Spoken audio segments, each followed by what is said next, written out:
That's all right.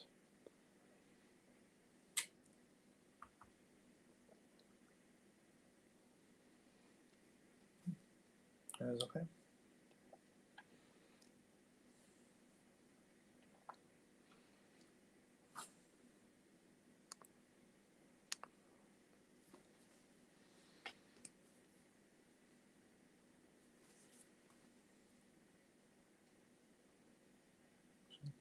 All right.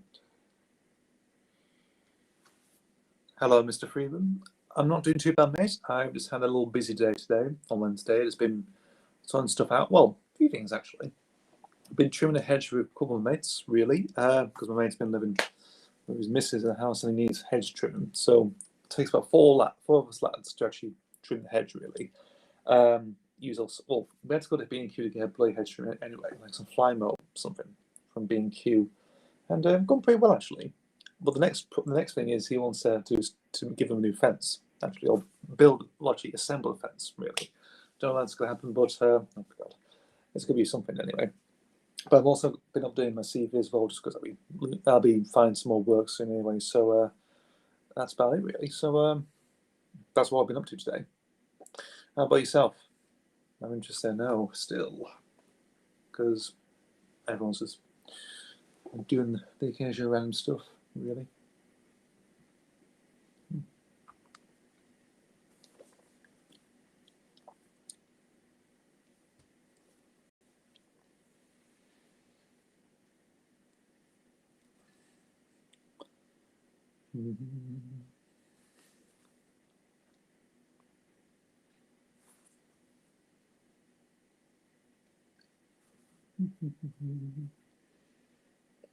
That's been up to anyway. You're doing okay? That's all right anyway.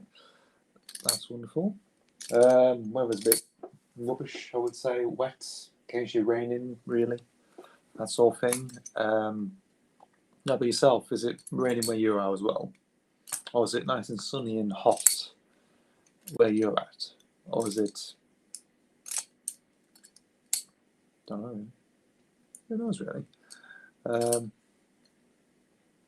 we're getting a heat wave soon, I think. Toward mid or late this month, I think. Well, there'll be another heat wave, which will be fun.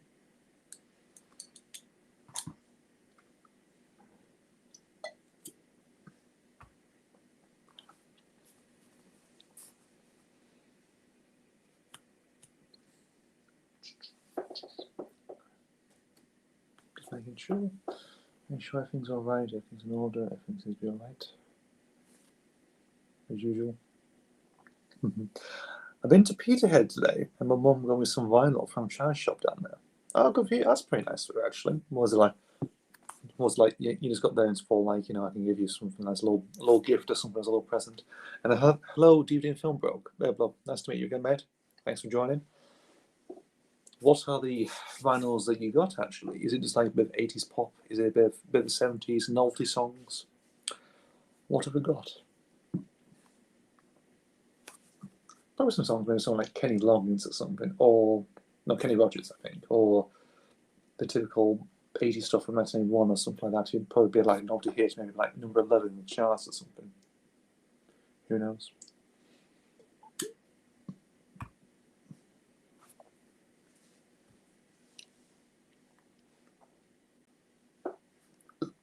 Excuse me.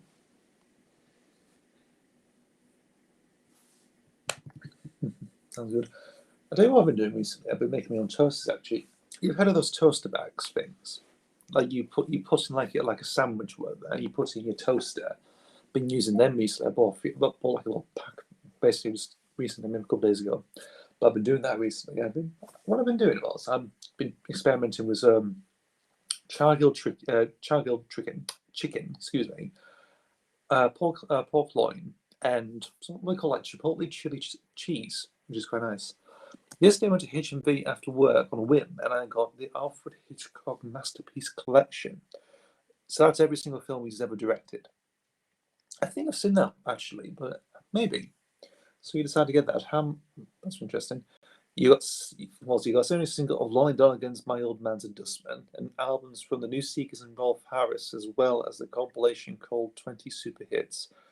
Jesus Christ, Ben, Rolf Harris, Christ, mate. The only Hitchcock film I've seen is Psycho, so I have excuse. Fair enough, mate. I think the only film I've ever seen of Hitchcock might be the Birds, really. I think the Birds I've seen. I haven't seen sort of like Vertigo or Psycho either, or something else really. Yeah, I've seen the Birds years ago. No, it's 4. Yeah, it's 14. Okay, so it's 14 movies in that box set. Okay, indeed. Yeah, Christ, Ben.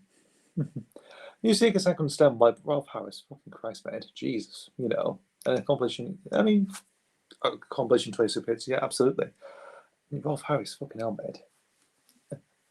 Obviously, now you can also why get stuff like that. I don't know why, but it's your taste if you like it for another collection. Like, I mean, people still buy Gary Glitter records sometimes. Still getting sold. Earns money while he's in prison and locked up. God. My joke got a charity single with him on it, Rolf Harris. The funny thing is that it's always because it's from 1995. I don't know why it's called really, but it was given to me. I also got North by Northwest, but I forgot it was a set with Darlene for Murder and Strangers on a Train. Oh, well, that's not a bad set actually, to be honest. That's actually pretty decent. That is, mixture of them three on. It's not too bad. It's like if you picked up. I'm trying to think actually. Yeah, like if you compiled Psycho, the Birds, and did he direct a horror? I'm not too sure really, but if you put them together, it'd probably make a very decent collection, really, like a little free disc collection. It's like the stuff you used to get, like in bloody Darlene for Murder and Strangers Train is our print. So I have a spare North by Northeast. Okay, well, at least you have it. At least you have a decent spare. Going back to those free disc things, you remember stuff like Morrison's? They used to do like these bloody genre things. They did like of a certain theme. I collected quite a few of them actually. Stuff like I've got one that sort of do erotic thrillers, really, in one case. Stuff like 9.5 Weeks, Blue Velvet and Showgirls. Something like that. I mean, I got that cheap, really, for like £1 or whatever, something like that. But I used to remember those getting like a load of those back in the day. I'm trying to think what there was. There was some other stuff I remember getting. Stuff like, oh, God, I'm blanking now. Stuff like, oh, God. There was one. What was it? Oh, that's it. It's a creature feature with Lake Placid, the original 78 Piranha movie, and Frogs from 1972. That's another one. That's not. I think I got it from Morrison's actually back in the day when they used to do them actually. So I remember getting that from there. I only remember I've seen little bits of Lake Placid. I've seen Piranha on the original 78 classic. That's good. And I wrote out copies of the 28 Super Hits album and London. Okay. So you've already got copies of them before, but they're like spares, aren't they? Very much. That's all right. I mean, at least you have like spare copies, of course. Like if one of them song gets chipped or damaged or whatever, you at least have a spare one. That sort of thing. That's handy anyway. But going back to those Morrison's free disc DVD things, those free movie things. Seen Piranha all the way through. Seen little bits of Lake Placid. I haven't really seen the first one really. I've seen the direct-to-video sequels, 2 and 3 really, and half Frogs. I think something like the first 20 minutes of Frogs, I think, to my knowledge. I do remember they did another one. I think it had Resident Evil on it, the 2 movie, and Aliens as well. Christ.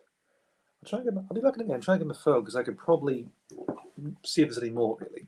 Sometimes I think it's daft that the Masterpiece Collection, released by Universal, is 14 movies, and it's 2 cases thick. And the collection released by Warner Bros. Has 3 films, and each film gets its own. Yeah, it's pretty strange actually, but it depends. I think it depends how they work, really. I mean, it depends how old they are. The case is so it's thicker. Okay, it's like with Stanley Kubrick, because I remember looking at HMV recently, and I was looking for what was I looking for? I was looking for a film of what was like in this And also they compile his like his best movies. They don't put all of his movies on it, really. You've only put like his 5 best movies on it. It's like you put 2001: A Space Odyssey, uh, Clockwork Orange, Shining, Full Metal Jacket, and Eyes Wide Open. You don't get stuff like Barry Lyndon on there or anything else. I don't. Maybe not the other film. Maybe some other films he's probably done. I'm not too sure how many films he's done. Maybe them 6 really. I'm not too sure. But I think there is one you can maybe get. I think. But the one I saw, like they tend to sell quite a bit actually. It's like a Rainbow Spine. It does. Like you have the film titles in like in different colours really. Like it resembles a less tiny little rainbow at the side. That's the one I tend to see a lot actually. But it's only got his major films on it. It hasn't got his full filmography on it, unfortunately. I don't know if that's not the case. I had the Stanley Kubrick Visionary Film Collection, which is 7 owned by Warner Bros. So he did 7 actually. I was trying to think what the other 2. I know what's the other film he ever actually did, because I know the other 6 he's done. 2001, of course. Yes, it's a lot for him as well. The New Seekers album I got today is an album called Never Ending Song of Love, which is in fact a re-release of the 1971 album Beautiful People. That was a reissue, was released in 1972. Oh, that's interesting. He did 13 movies. Okay, all right. I think I've only got like probably another 6. The 6 is done really in his career, really. So obviously 2001, Clockwork Orange, Barry Lyndon, Shining, Full Metal Jacket, and Eyes Wide Open. Those are the films I can remember. I'm not sure what the other 7 are really. Funny enough, I should have done bloody research really, but I'm not too sure really. I'm not sure what the other ones are. What do I really don't know actually. It's a bit of a strange one. It's like how if you don't know one of the most influential directors ever, one of the well-known directors, so you don't know how his filmography, well, most of his filmography. That's it. Stupid eyes. So he did Lolita. Okay, I probably never heard of Lolita. 2001, obviously. Clockwork Orange. That's instant classic. Barry Lyndon, Shining, Full Metal Jacket, and Eyes Wide Shut. Eyes Wide Shut. Why am I saying Eyes Wide Open? That's a song, that is. Eyes Wide Shut. Sorry, Eyes Wide Open. No. God. So that's the one in your collection. That's the one that's included. Okay. Yeah.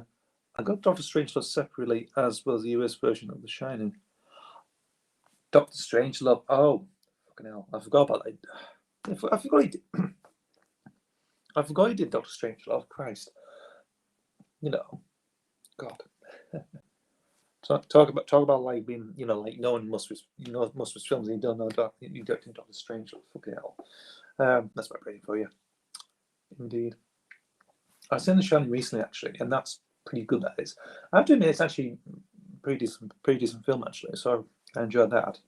Jack Nicholson. I can see why he's actually pretty good in the film, of course, and Shelley Duvall. Obviously, through you can see in the faces really with her. Obviously. I've also had the single The New Seekers Beg, Steal or Borrow, which was the British entry of the Eurovision Song Contest in 1972. Oh, good for you.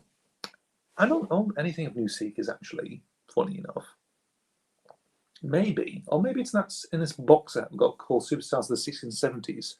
Maybe. I don't know. It's all like Gene Pitney, Jimi Hendrix, Gary Glitter, Rod Stewart, Elton John. Who else? What do you call that band? Tremolo's and all sorts of stuff. The other films I don't own are Fear and Desire, Killer's Kiss, The Killing, Past and Glory, and Spartacus. Spartacus, bloody hell. I forgot. I keep forgetting he did Spartacus. Christ. But they don't include that in. I don't know why. Stephen King's hated it. I know he did. He absolutely hated the adaptation of The Shining, of course. I know he did. There are some good ones after. I mean, Shining itself is good. It's like with, I know he hated that adaptation he did, and also it's probably deviated, of course. I've also oh god, yeah. I've also had the I Like to Teach the World to Sing on a compilation album, which was a number one hit for New Seekers, of course. Also, fun fact about that, it was borrowed once, or it was plagiarized by Oasis when they did Shaker Maker as well in 1994. So it does have a bit of a thing with that one, actually. So and also they end up being having lawsuits over that time, actually. So a little fun fact about that one. Indeed. Something also is also interesting brought up with Stephen King hating it, of course, like the adaptation. I think it was sort of like an adaptation, but it wasn't really at the same time. I think that compilation album I have, that song is on is of different #1 hits at the time. Okay, so it's like a compilation of like this one stuff. I do own one actually. I think it does contain stuff like Marmalade, the band Marmalade's cover version of Obladi Oblada, theme song to MASH, and I think something else. I've heard from a couple of years ago. Apparently, with that one, I can't say like that. It's only open. They only allow it on for maybe once every 3 or 4 years, or something like that. It's within Lancaster. It is. I remember going there once. Got Venus. I got the Wings on Venus and Mars from there, and also Paul actually mostly Paul McCartney Wings stuff really from there. And give me regards to Broadway Street '84 album. So that's another thing. And also that compilation I picked up anyway, #1 hits. So yeah, that's interesting. Speaking of off habits, I recently watched 400 Kids shows, and do you know the fixes up? I know it is. Jesus Christ! I mean, that's from 2001. That is. That is from 2000. Christ. I know it's terrible, isn't it? It's very cringe, really. Mind you, if you look, I watched it recently as well, and look at what was included. There was some weird shit on there. If you've noticed, there's some weird what was in the down to that 90s category. There's that bloody one to do with like a walking caterpillar and some Spanish boy or something like that. I don't know what you call it. 1969. I'm not sure what it's called. That weird. Oh, it's bloody weird. White Horses is another one. That's something. Yeah. They used a clip of eating food.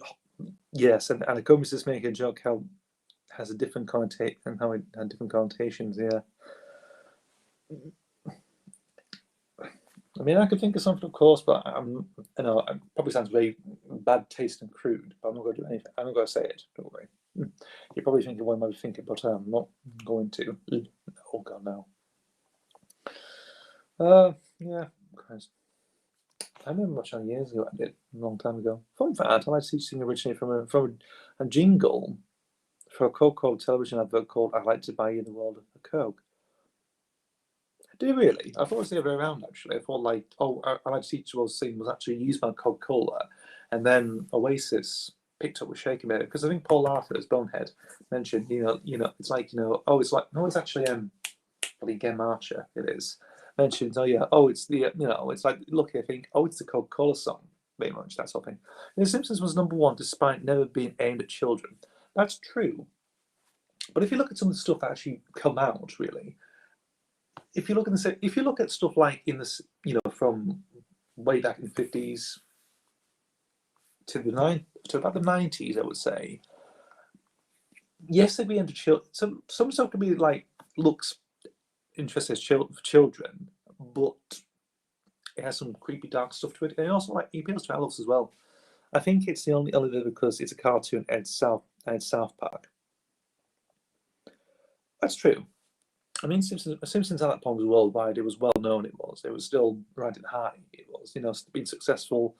Its big boom and everything else. Like it was being still successful. It's still a dead horse. Still, that's still being carted up and down weather the years. But yeah, I wonder if they did a redid version of that. 100 Greatest Kid. It's not South Park, so. I know. Christ, if they actually put South Park on there, Christ Almighty, they'll have to censor it really. Or one day, would it be broadcast later in the evening, like 9 o'clock or 10 o'clock? We don't know. I'm pretty sure they did Channel 5 did a similar thing, but about 8 o'clock, 9 o'clock at night apparently. But when they did like the 50 Greatest ones, but can you imagine if they did a redone version of that, like the 100 Greatest Kid shows ever? What would it be like actually? How would it change now? Like if you did this year or next year, how would it change really? Like if you pick 100 shows from all different decades, what would be what would the bottom, what would the middle, what would be like 100? What would be at number 50? What would be at number 10, number 5, number 1? That'll be interesting. That'll be an interesting thing to actually find out really. It's like what could be top spot? Could The Simpsons be knocked off? Could it be something totally different? Could it be like a new thing? Could it be something out of the blue? Something like you think, well, I never expected that really. Well, it's like, well, I expected that. Actually. You know, it could be totally different things really. Because obviously Simpsons #1, Doctor Who. I think Doctor Who was #9. I think in that poll. The show, the greatest kid shows post-war shit, and it contains a fair amount of crude jokes. Oh yeah, with the present, the intermissions with the bloody puppets, don't they? With that Jamie fella, I think Jamie something. I don't know what his last name is. Like with Pipkin and some with like do the Priory, whatever. The whole describe, him in this whole like broken down house, whatever. Sooty revealing his legs, like transvestite type legs in nets and whatnot, and the foam bath. I can imagine like very sort of interesting humour included with it. So very much like that type of thing. I'll tell you what. I'll get my phone and we can probably go through the. Maybe we can. This sort of brings up actually. It's like what can be included. What was included on that countdown? I'm interested to know actually now. Like, would it be still relevant? Obviously, this is about 20 years ago actually since that came out. That came out actually 20 years ago. Let's see what we think actually. I'll be one sec because it's really the Disney cartoons were aimed at more than a family audience, but like the Looney Tunes cartoons were made for adults because they were shown in cinemas prior to major films. But you did actually, yeah, because I was looking into this sort of stuff as well, and obviously, again, I think it's like from the 40s to the 60s they were going. That's fine. I'll be going on another break in England next month. Good for you, Ben. I'm pleased that September you're going to. Any locations or anything like that? But also, they did a similar thing with Gremlins 2: The New Batch, didn't they? Back in 1990, didn't they? Like did like a version of that, like a little, if you know what I mean, of a little shorts, really, like try and do that really. But I don't think that's never really come off really. All cartoons didn't come associated to kids until they were shown on TV, usually censored, of course. Either bad, colorized, or get rid of the old stuff like the old propaganda stuff, the Nazis and the bloody what do you call it? The ones involving like Japanese, and the whole that is something that is you don't see that you don't see that you don't see it until you see like top tens or something. It brings up like on the internet, like something like do with banned old-fashioned cartoons from the 1940s or something like that, and you see. I always remember the scene with it's back in the day. It's with Bugs Bunny, and also they take some of the soldiers, the Japanese soldiers, are drawn very horribly crudely, of course. Obviously, the Hays Code prevented cruder humour that you would see something like a Betty Boop, of course. Mind you, she's still relevant, of course. You still see Betty Boop in like an art whatnot and get those statues really. That sort of thing. So she's still quite profitable. Really, it's just like you probably have her on your mantelpieces when gathering dust or something. Really, or a tattoo with her. I don't know really, but I never really seen Betty Boop really. In a way, I was more. I remember seeing Looney Tunes, of course, Tom and Jerry back in the day. Flintstones, Jetsons was one I saw on VHS actually. I never saw Jetsons on TV back in the day. I never actually did. I never shown Jetsons. Funny enough, when I was around then. But I had it on a VHS. I did back in the late '90s, started somewhere. Really, but it's stuff like that. Really, like. Dick Dastley, Muttley's Flying Machines, that sort of thing. Wacky Races, I saw another child fall that did called Cartoons Kick Ass, A History of Subversive Animation. Really, so subversive, so like underground animation, that type of thing. So you think, they probably do a little bit of rap backshit or something like that. They talk about the animated movies, they talk about, we got like Don Bluth or something like that, or is it just like, do television really, television specifically? Who knows? I'll just be back in a minute. Just one sec.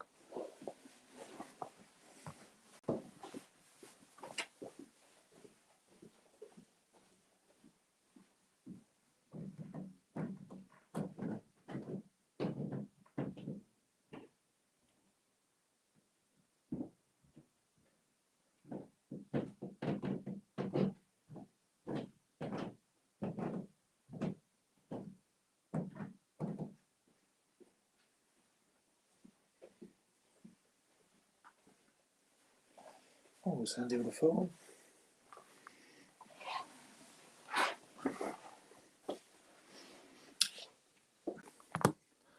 Let's have a look. The Flintstones wasn't really aimed for kids either. It was shown on prime time as opposed to Saturday mornings. That's true. I think I've probably seen that during the weekdays, actually, then the weekend, maybe. I don't think I caught you mentioning that I'm going to England. The stream froze, not because I did it itself, because your Wi-Fi connection. Oh, really? There's a few problems. I wonder about work, actually, but it might ease out. Who knows? But yeah, I'm fully aware that you're going to England, of course, for next month in September. So good for you then. Have a wonderful time, sir, and we'll talk about it next week, of course. I'm just going to the what I mentioned before, that 100 Greatest Kids shows of all time, just to see the countdown as well. So 2001, absolutely, so 20 years ago. And I think there's a list here we can maybe probably look at. I'm interested now. The Flintstones didn't come to associate with kids until, I guess, around the 70s. Right, okay. I think it's only, probably maybe the 90s, it came more popular more, again, for its rewatchability through Cartoon Network. They did. They also did some bloody, what do you call it? Like vitamin pills, didn't they? Vitamin pills or something, or jelly pills or something. They did something like that, really, back in the day. They were associated with them, of course. I see. So apparently what I've noticed is Channel 4, they did the 100 Greatest Things they did at the time in the early 2000s. It's actually part of a series, actually. It was actually a legitimate series, it was, strangely. And, wow. I didn't really know this, actually. Christ, they did quite a few of them, actually. They did about, where does it finish? God's truth. Oh, I see. It finishes up to about 2015, this does. Okay. Right. Oh, God. So I've never known that, actually, but there we go. So, like, 100 Greatest, of course, long-running since 1999. Bloody hell, that's been going on for a bit. Flintstones Vitamins, which I don't think they go until the 80s, I guess. Probably, it must be the 80s. They must have done that. There we go. So I was actually looking through this, actually, and Channel 4 did, like, TV's 100 Greatest, whatever. So they've done quite a lot, actually, since 1999. I think 1999 to 2015 they've done it for. But there we go. That's interesting. So the first episode is TV's 100 Greatest Moments. That's in history, rather. There is. Second one is TV ads. Then you got Moments from Hell, which is number 3. Number 4 is number 1 singles. So that's interesting.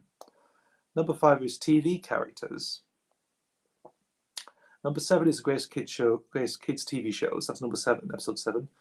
Episodes 8 and 9.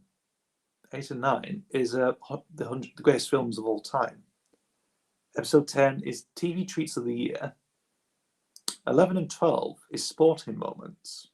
13, World Cup moments. 14 is TV treats of 2002. Interesting. The other day, I think they've done something maybe 25, 26 episodes, really. So TV treats of 22. 15 and 16 is movie stars. Number 17 is Worst Britons. 18 and 19 is Greatest Scary Moments. 20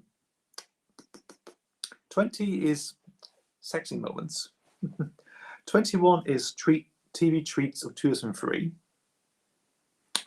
22 and 23 are musicals. 24 is Worst Pop Records. 24 is The Ultimate Film. So that's 2 parts, 25 and 26. 27, Greatest Christmas Moments. 28, I saw it when I was on YouTube. I think we did, yeah, we did. We also did 100 Greatest Cartoons, which is about animation. The criteria is weird because it's all animated. That's true. It'll probably be on here somewhere. I'll have a look. Greatest TV Treats of 2004. Greatest TV Hit 2004. The Comedian's Comedian. The World's Greatest Pop Videos. The Greatest Tearjerkers, The Greatest Cartoons, which you've mentioned, 50 Greatest Comedy Sketches, 100 Greatest Albums. Ooh, now that's interesting. That top 10 there is bloody interesting. So I might go to these top 10s. The showcase of top 10s here anyway. So you know what? Let's go through this. So they actually do the show top 10 of these actually as well, a part of the episodes. We might have a little look actually. So this is our little delve into this series. So might as well actually. Hello, Matey51. Hello, mate. Hello, good to see you. Nice you popped in. We're just doing what's next? 100 Greatest Wank Stains. Oh, I don't know. Who knows what might come next? We don't know. But let's have a look. So number one is the 100 Greatest Moments, of course, presented by Graham Norton from 1999. Here's the top 10, and let's go through these. So the greatest moments ever. Actually, maybe seen on TV whatever. So in the number 10 is the assassination of John F. Kennedy. Number 9 is Blackadder Goes Over the Top from Blackadder Goes Forth. Number 8 is Live Aid. Number 7 is Del Boy Falls from the Bar from Only Fools and Horses. Number 6 is 1966, the FA World Cup Final. Speaking of pop records, they were considered the worst. I can tell you a couple of them included Mr. Blobby, Mr. Blobby, of course, and Agadoo by Black Lace. I don't really mind Agadoo, Blobby. To be honest, I did that nice compilation recently. I included it on there. That's pretty good. Saw a few of those at the time, actually, including the greatest cartoons, the greatest kid shows. Absolutely. I think I saw the greatest kid shows on TV. I was repeating on Channel 4 one time. I think in about 2009, 2010, it was shown, which is something. So there we go. So as I mentioned before, we're going for this top 10 stuff. So obviously, number 10, the assassination of John JFK. Number 9 is Blackadder Goes to the Top and Blackadder Goes Forth. Number 8 is Live Aid. Number 7 is Del Boy Falls from the Bar, or Fools and Horses. Number 6 is the 1966 FA World Cup Final. Number 5 is The Fall of the Berlin Wall. Number 4 is The Death of Princess Diana. Number 3 is Michael Portillo Loses His Seat, interestingly. Number 2 is the release of Nelson Mandela. And number 1, Man Lands on the Moon. So that's what we got. So the second one is the greatest TV ads. So in number 10, we've got Chance Encounter Impulse, or Impulse's ad called Chance Encounter. Impulse, what is Impulse? Oh, it's a bleak perfumed deodorant spray, that's what it is. Then number 9, you've got Gary Lineker, Walkers. That's number 9. Number 8 is Happiness Is, as Hamlet, the mild cigar thing. Yeah. Number 7 is Secret Lemonade Drinker by R. Whites, interestingly. Number 6, Laundrette Levies. Number 5 is Melanie Sykes, Boddingtons.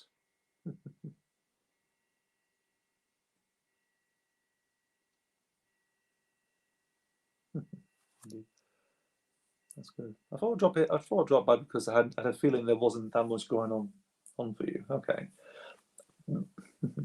I just thought I'd do something really. I do these live streams anyway, like once a week really. So just tend to do something different really. It's a bit of fun really. I'm just going for these top 10 things, of course, like what Channel 4 have done really. Well, 100 greatest, whatever. I'm just going for the top 10. I've now got 100 subscribers on my YouTube channel. Ben, you're a lucky man, you are. Good man. So what's your celebration for 100 subscribers? Is something going on, or is there something special? We don't know. Maybe. Who knows? Obviously, I imagine if there was any band adverts, and there could be actually. I don't know. Well, I think there might be. Let's have a look. So, Melanie Sykes Bollingtons, that's number 5. Number 4 is Electric Central Heating. That's from 991. Okay. Number 3 is Orange Man by Tango, which you like. Do you mean bloody Orange Man? You drink, you get slapped in the face by a bald fella who's painted orange or whatever. Number 2 is Martians by Smash. Smash Get Smashed, that robot thing. And number 1 is Surfers Guinness. Apparently that's the best advert ever. My channel 4, apparently. Interestingly. So that's the 10 ones. So number 3, we've got the TV moments from hell.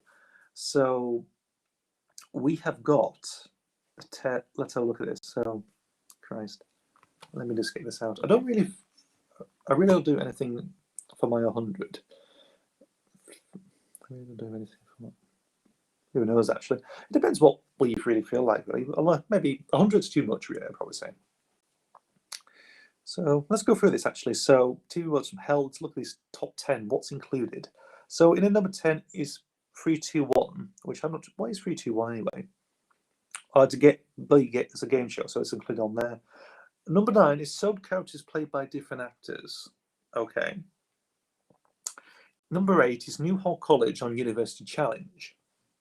I haven't thought of anything to say about subscribers, though. I haven't been uploaded for a month since I've been focused on my personal life and that. That's true, actually. I think we all have, actually. Indeed. I've heard of that. There was one that was banned because of a kid who slipped into another little. Who was it? Because of a kid to slip in another kid's ears, and that kid went deaf. Okay, I never heard that one. I'm not sure what that is. Who knows? We'll continue anyway. I've seen the Channel 5 version when kids TV goes horribly wrong. I probably haven't seen. Maybe, I don't know. I might have seen that. I'm not too sure. Maybe years ago. I'm not too sure.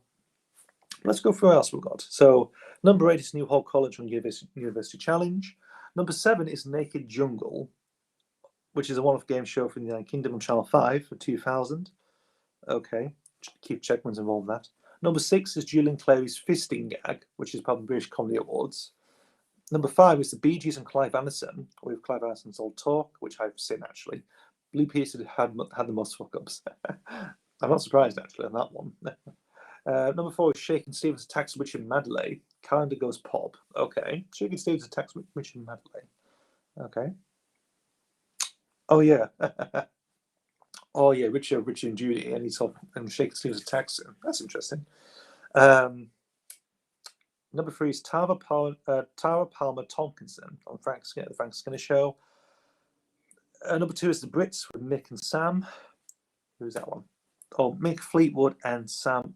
Okay, Sam Fox. Okay, and then number 1 is Richard Madley's Ali G impression. That's apparently the most moments from the televised moment from hell, actually. So Richard Madley doing an Ali G impression. So that's the worst. Mary August presenters. I know Peter Purvis was there. He was, yeah. Peter Purvis was there most of the time. Quite a bit, actually. Not too sure, really.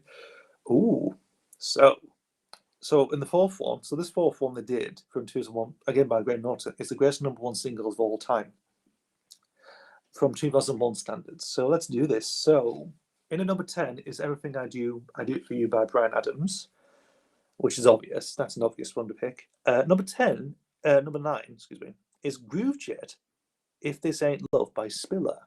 I've never heard that one, so I don't know. Number 8, Don't Look Back in Anger by Oasis. Number 7 is The Drugs Don't Work by The Verve. Okay. Number 6, Stand By Me by Benny King. Number 5, Every Breath You Take by The Police. Number 4, Dancing Queen by ABBA. Number 3, Hey Jude by The Beatles. Number 2, Bohemian Rhapsody by Queen. And at number 1, Imagine by John Lennon. So that's interesting. So that's your top 10 of the greatest number 1 singles from 2001. There we go. So 5 and 6 is the 100 greatest TV characters of all time, and we got the top 10 here. So let's do this. In at number 10 is Niles Crane by Frasier. David Hyde Park. What? Hyde Park? Or David Hyde? What? I can't pronounce his bloody name now. David Hyde something. Obviously, Niles Crane, number 10. Number 9 is Victor Meldrew from One From the Grave. Number 8 is Ali G. Number 7, Alan Partridge. Number 6 is The Doctor. Number 5, Father Dougal Maguire. Number 4 is Del Boy, or Derek Trosser from Only Fools and Horses. Number 3, Edmund Blackadder. Number 2, Basil Fawlty. Number 1, Homer Simpson. Oh boy. Homer Simpson reached the number one spot a couple of times, actually. So, yeah, I think that was the time when The Simpsons was really big at that point. So, yeah, I think that's a biased thing from Channel 4, I'd probably say. Biased. So that's your top 10 of the greatest characters on there, TV characters on there. Here we go, number 7. So the 100 greatest kids TV shows of all time. I give 2001. Jamie Theakston, who was the presenter, who did the crude stuff really, which I've obviously forgotten it. So there we go. So here's our top 10. So number 10 is He-Man and the Masters of the Universe. Number 9, Doctor Who. Channel 4 voters really like The Simpsons. I think that's what the problem is back in 2001. Everyone who probably, must be Channel 4 employees and executive producers, people like that, probably thinking of how biased The Simpsons is. Great. It's our golden chariot. It's our gold poster thing, whatever, if you know what I mean. Excuse me. Something like that, really. Of course. So number 9 is Doctor Who. Number 8 is Scooby-Doo. Number 7 is Rainbow. Number 6 is Mr. Ben. Number 5 is Grange Hill. Number 4 is Black Puss. Number 3, Danger Mouse. Number 2, The Muppet Show. And number 1, The Simpsons. 2001 was around the time people said The Simpsons started to fall downhill. Probably. It must be, boy. It'd probably be earning a lot of views from Channel 4 at the time, really. Or Sky 1. I think probably from Sky, really. Maybe from Sky 1 at that time. Or Channel 4. I really don't know, actually. Or maybe BBC 2. I'm not sure that period was when The Simpsons were on. Was it Channel 4? Was it Sky 1? Was it BBC 2? That was being broadcast. We don't know. You can correct me on that one if you want to. So that's the one. So, this is gonna be funny. So episodes 8 and 9 is the 100 greatest films, and we've got the top 10 just here. So let's do this. So the top 10 greatest films of all time, as voted by people from Channel 4 from 2001. Let's do this. So number 10 is Goodfellas. Okay. Number 9, Schindler's List. I think BBC 2 was still showing The Simpsons at that time. Okay. Probably. So that might have been the popular thing, really. So that's interesting. So number 10 was Goodfellas. Number 9 was Schindler's List. Number 8 is Blade Runner. Number 7 is It's a Wonderful Life. Number 6, Gladiator. Number 5, Some Like It Hot. Number 4, Pulp Fiction. The BBC aired The Simpsons until 2004, I think. Okay, so like mid-2000s. And then Sky 1 picked up. I probably picked up the license to actually broadcast it. Okay, that's interesting. Number 3, this is going to sound this sounds like a bit of a dramatic thing, of course. The Shawshank Redemption as number 3. Number 2 is The Godfather and The Godfather Part 2. That's the number 2, that is. And at number 1 is Star Wars and The Empire Strikes Back. So the first 2 Star Wars movies, well, released at the time, really, back in the 70s and 80s.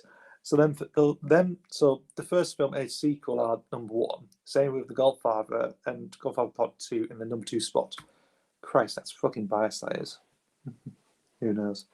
But there we go. That's what was going on in 2001, really. So who knows? So we're going to number 10. That's TV Treats of the Year. So obviously, what we got. So we've got number 10, Big Brother 2. The Simpsons been on Sky 1 since the end. Okay. So I never really understand the historical of The Simpsons, really, because I don't really care about The Simpsons that much, really. Indeed. But I never knew. I've only seen maybe on Sky 1 home video release and stuff like that. Channel 4 picked up the broadcasting rights from the BBC until the show did along, they still show along today alongside Sky 1. They do actually, because I've seen it they do separate blocks on weekends to do, which I've seen from work, because people still watch the bloody Simpsons, surprisingly. So this one, number 10, TV Treats of the Year. And at number 10, we've got Big Brother 2. Number 9 is Beckham's Free Kick versus Greece. Number 8 is Who Shot Phil from EastEnders. Number 7 is Pop Stars, which is probably that bloody song thing, like early X Factor type stuff. Number 6 is Jeffrey Archer Gets Jailed. Number 5, Celebrity Big Brother. Number 4, The Blue Planet. Number 3, Ali G interviews Posh and Bex for comic relief. Number 2, John Prescott's Rumble in Ryle. And number 1, England 5, Germany 1. So that's in 2001, that is. So that's towards the end of your year, towards New Year's Eve, actually, that is. So that's your top 10 moments of 2001.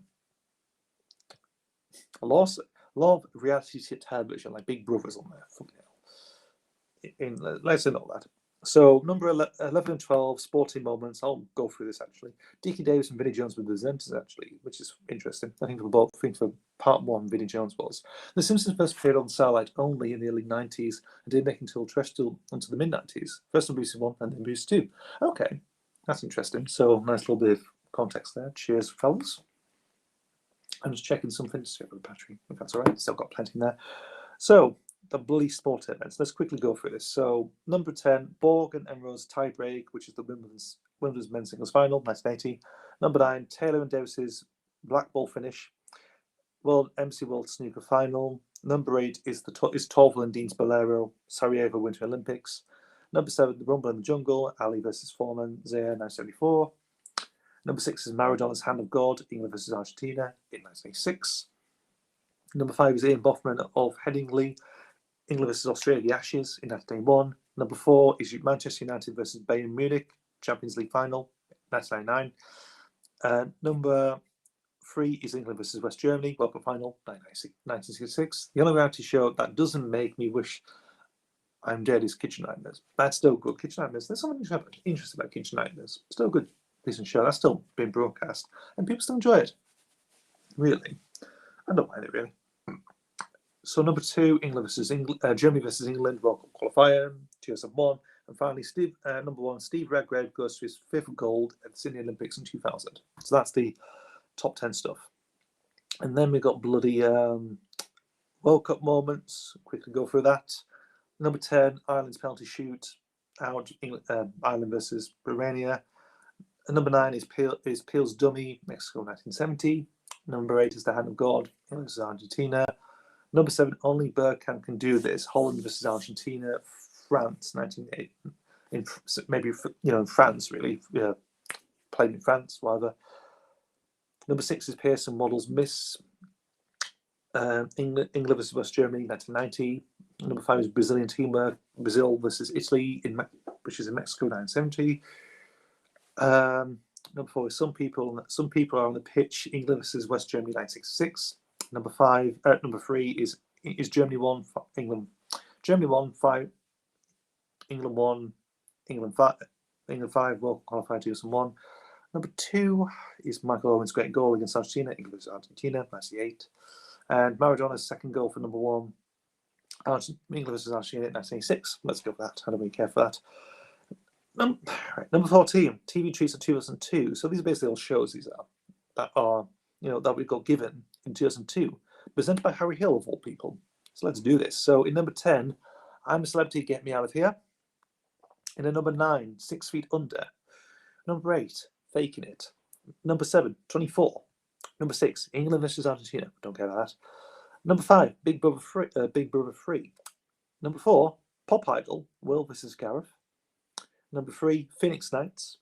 Number 2, The Osbournes. And number 1, The Office. So there we go. Number 15 to 16, Greatest Movie Stars, presented by Richard E. Grant. And here's the top 10. So this is going to be fun. So in the number 10 is Cary Grant. Number 9, Ewan McGregor. Number 8, Sean Connery. Number 7, Anthony Hopkins. Number 6, Jack Nicholson. Number 5, Harrison Ford. Number 4, Kevin Spacey. Strange. Number 3, Tom Hanks. Number 2, Robert De Niro. And number 1 spot, Al Pacino. So there we go. Number 17, there were the 100 West Britons. And we've got the 10 here, presented by Jimmy Carr. So that's from 2003. So let's do this.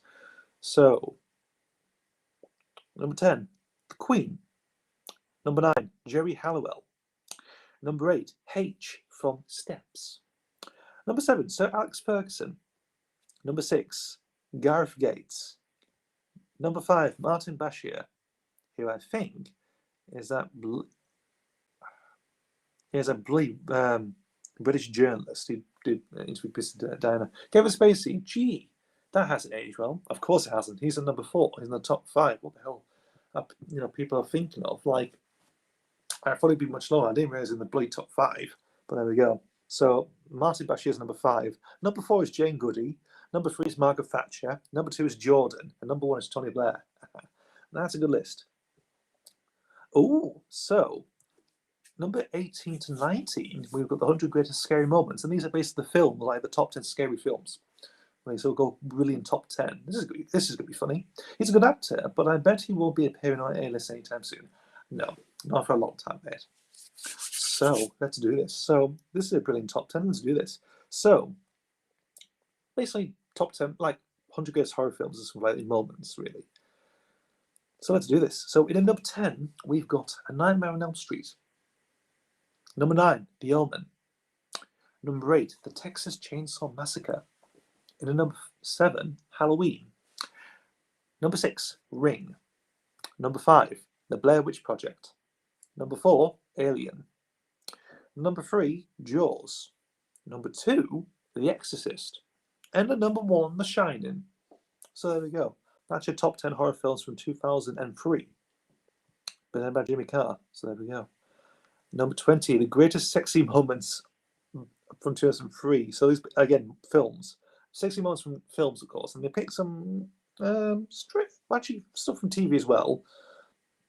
So let's go through these. So at number 10, we've got American Pie. Number 9 is Emmanuel. Not Carry On Emmanuel, just Emmanuel. Number 8, Who Framed Roger Rabbit? Number 7, Queer as Folk. Number 6, 9.5 Weeks. Number 5, Basic Instinct. Number 4, Out of Sight. Number 3, From Dusk Till Dawn. Unrelated, I did create a new set of ITV logos based on Southern TVS, Grampian, and Anglia, HTV, and Time Tees. Oh, good for you, mate. You know, so they'll be appearing on your channel now and getting brief, throughout, when you produce content, which might be interesting. So number 3 was From Dusk Till Dawn, funny enough. Number 2 is Cruel Intentions. Number 1, Dr. No, apparently. Apparently that Dr. No has the best sexy moment ever. In, when you think about it, like in 2003, they voted like something like that. Not sure what it is. I don't really want to know. But there we go. Christ Almighty. Channel 4, Christ Almighty. There we go. So from 21, we got the greatest TV treats from 2003. So let's go. What we got? So in number 10, we've got Little Britain. Number 9, Tricky Dicky. Number 8 is Cold Feet, which I probably know what that might be. Number 7, Britain scored 0 points at Eurovision. Number 6, How Clean Is Your House? Number 5, tonight's special, The Millionaire Trial. Who very much was obviously on that list because Jessica Rabbit, one of the characters. Absolutely. From Dusk Till Dawn, I think that's Selma Hayek's character as well, doing that bloody lap dance on Quentin Tarantino. That's on there as well. Dr. No, I'm not too sure what that. It could be Ursula Andress Go Out the Sea and Sean Connery singing Underneath the Mango Tree. That might be it. That might be the number 1 spot, really, for Dr. No, which I find a bit strange. I think it's Ursula Andress. Yeah, it's not. Well, it's a sexy moment, really, but I think that's what it is. It's probably like what everyone drools about, really, like Ursula Andress Go Out the Sea. It's like, oh, yes. I remember when I first saw it in the cinema, all watching home videos, all over a mate's house, whatever. Jessica Rabbit was also on the most sexiest cartoon characters along with Betty Boop and the Cadbury Caramel Bunny. Oh my fucking god! Where did you find that list, or what was as one of them? What is there an actual list of this on the internet, or is it an actual TV thing? Ben, I really want to know. Actually, I'm trying. The sexiest cartoon. I really don't want to go there. Maybe we can do something weird with that. We can probably go that next. Actually, you give me a bloody strange idea, mate. But let's finish up with this sort of top 10 thing. So number 5 is Tonight's Special, Millionaire Trial. Number 4 is Dirty Den. Number 3 is Jacko Meets Bashir, Michael Jackson against Martin Bashir. Number 2 is Wife Swap. That's still a thing. And number 1 is England's World Cup Rugby. Apparently that's the thing, really. Ooh, So this is probably one I'm interested to see what it includes. So 20, 22 and 23, 100 Best Musicals. So we've got the top 10 here. So let's do this. So number 10 is Moulin Rouge. Number 9 is Oliver. Going back to the TV idents, I'm trying to get all the equal use out of the old set before I make the new ones full time. I'm trying to use the old ones 15 times each. Okay. That's been interesting, yeah. Just to let you know, I'm reading on Wikipedia. I think that list might have been an online one. Who knows? It could be. I can probably check out later. Who knows, Ben? We'll have a look. So I'm going back to the top 10 musicals on this one. Moulin Rouge is number 10. Oliver is number 9. Number 8 is Chicago from 2002. Number 7 is the Rocky Horror Picture Show. Number 6 is Singing in the Rain. Number 5 is Mary Poppins. Number 4 is West Side Story. Number 3, The Wizard of Oz. Number 2, The Sound of Music. Number 1 is Grease. Grease is number 1. Apparently, it says it's the best musical ever from people from 2003. What did you do? I reached 15 with the new set. I still make a new set based on Border Channel, STV, Westwood, TSW, and Ulster. That's okay. That's interesting. I never heard of Westwood and Ulster and that sort of thing. Border. I think Border's got very much of an identity, really. To be honest, I'm not too sure. Channel STV. I think Scottish Television. TSW. I'm not too sure about that one really. Ooh. So here we go. So number 24, 100 worst pop records of all time. So we've got the top 10 here. Ben Freeman, you've actually predicted the future, mate. You predicted a few of these, actually. So here we go. So, number 10, we've got Jenny from the Block by Jennifer Lopez. Number 9, Achy Breaky Heart by Billy Ray Cyrus. Number 8, Barbie Girl by Aqua. Number 7, Because We Want To by Billy Piper. Number 6, Mr. Blobby. Number 5, Fast Food Song, Fast Food Rockers. Number 4, this is surprisingly, and that's quite surprising me, Candle in the Wind, 1997 by Elton John. Apparently that's the worst pop record ever, funny enough. Actually, it was a nightmare to make because it was made in CGI with Blender. Buying an actual model would be too expensive. Oh, God. So you using Blender, right? You're using Blender, aren't you? Blender. I've always been interested in that sort of software, but I don't know. Can't be bothered to download it, of course. But that's interesting. Barbie Girl by Aqua. Fuck me. Yeah, that's only a number 8. That's just a number 8. That is. So number 4 was "Candle in the Wind" by Elton John, the 1997 one. I think that's the live version from Princess Diana's funeral or whatever. That's a number 4. That's strange. Number 3 is "Agadoo" by Black Lace. Number 2 is the Millennium Play. I can't pronounce his word properly. Millennium Prayer, Cliff Richard. And number 1 is "Cheeky Song Touch My Bum" by the Cheeky Girls. That is number 1, that is. Christ almighty. So that's your top 10 there. Right. Here's something else. 25 and 26, The Ultimate Film. This is presented by John Cleese and Fern Britton. 2004. And we've got these 10 films. So let's do this. So, good Lord.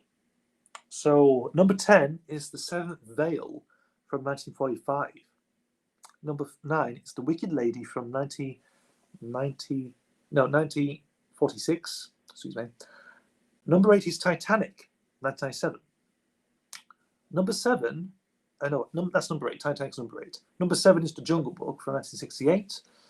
Number 6 is The Best Years of Our Lives from 1947. Number 5 is Spring in Park Lane from 1948. Number 4, Star Wars, 1977. Number 3, Snow White and the Seven Dwarfs. Number 2, The Sound of Music. And at number 1 is Gone with the Wind. So that's the ultimate film. Number 7, The Greatest Christmas Moments of All Time. So at number 10, what have we got? So we've got 10 of these. So here we go. So in at number 10, It's a Wonderful Life. It's fiddly as hell. I actually made the 3D model for the night. I downloaded a knight and a horse separately and created a flag. I think because it's very advanced material software, isn't it? Type of thing, really. But it's, you have to be so intricate. You have to be sort of like patient and whatnot to really capture I sort of look at, you know, like if you're programming stuff, I mean, it's obviously Blender is sort of like now you can easily do what you want, really, make your animations, make your own video games, of course, and everything else. Like you can do really some interesting stuff, but you really need the time and patience for it as well, I think, when it comes to it, really. But there we go. So going through this top 10, so this is for the Christmas stuff in 2004, top 10 stuff, like best moments from Christmas. So number 10, It's a Wonderful Life, the film. Number 9 is Blackadder's Christmas Carol. Number 8, A Close Shave, the Wallace and Gromit Close Shave. Number 7, Merry Christmas Everybody by Slade. Number 6 is the Vicar and Dibley Christmas Specials. It doesn't say which one, it says Christmas Specials, the Vicar and Dibley. Number 5, the Christmas Specials of Only Fools and Horses. Number 4, the Christmas Specials for The Office. Number 3, The Snowman. Number 2, A Christmassy Ted from Father Ted. And at number 1, Do They Know It's Christmas by Band-Aid. So apparently that's the top 10 Christmas moments from, you know, as done by Channel 4 in 2004. So there we go. Here we go. So number 8, 28 this is. So 100 Treats of 2004. So at number 10, we've got The Boy Whose Skin Fell Off. Number 9, Green Wing. Number 8, Peter Kay appearing in Coronation Street. Number 7, The Great Britain Triumphs at the Olympics. Number 6, Himalaya with Michael Palin. Number 5, I'm Slave to Get Me Out of Here, both series apparently. Number 4, Strictly Come Dancing. TVS was fairly to me because of the animation of the DFB coming up. HTV and Tiny's took a while because they mostly are frame by frame animation. I know. I mean, that must take you hours to really maybe do more like a couple of shots, maybe a couple of seconds of it, maybe a few seconds of it. That must be tough, really, in terms of the animation, really. Right, let's go back one second. Go put a light up. I can't really see it. It's pitch black already again.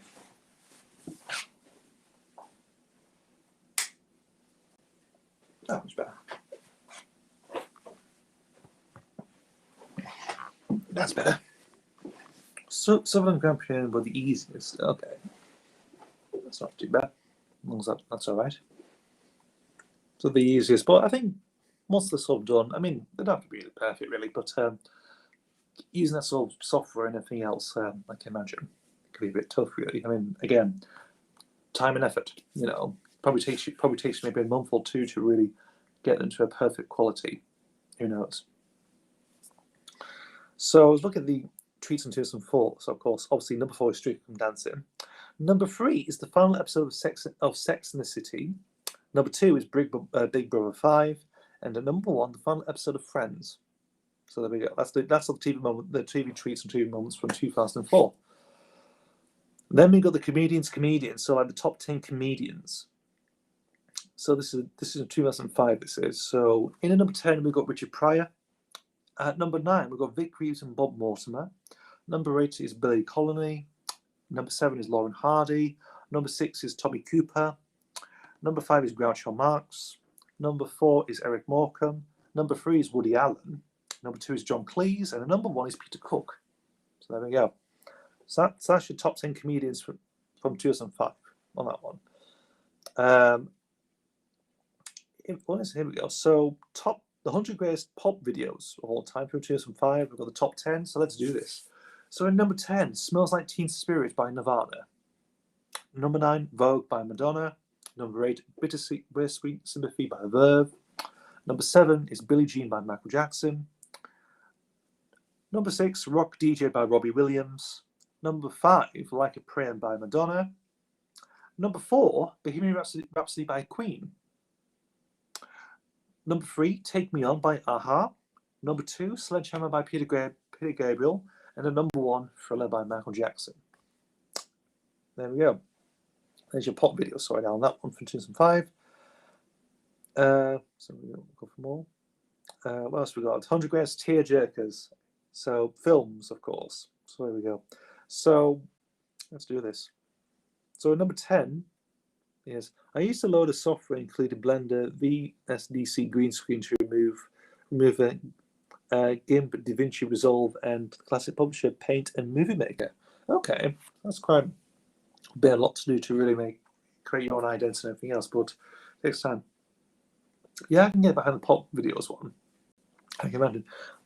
But we're going to the tearjerker ones now, like the movies that didn't make you cry, really. So here we go. So number 10 is My Girl. Number 9 is Field of Dreams. Number 8 is The Champ. Number 7, The Shawshank Redemption, again. Number 6, Bambi. Number 5 is Ghost. Number 4, It's a Wonderful Life, again. Number 3 is Titanic, again. Number 2 is The Green Mile. And number 1, E.T. the Extraterrestrial. All three were. Okay. All three were. So like you can just download it for free or something. Okay. That's interesting. So here we go. 100 greatest cartoons of all time. So let's do this. So 2005, 27th of February 2005 this came out, and let's do this. So number 10 is Bugs Bunny. Really. It just says Bugs Bunny on this thing.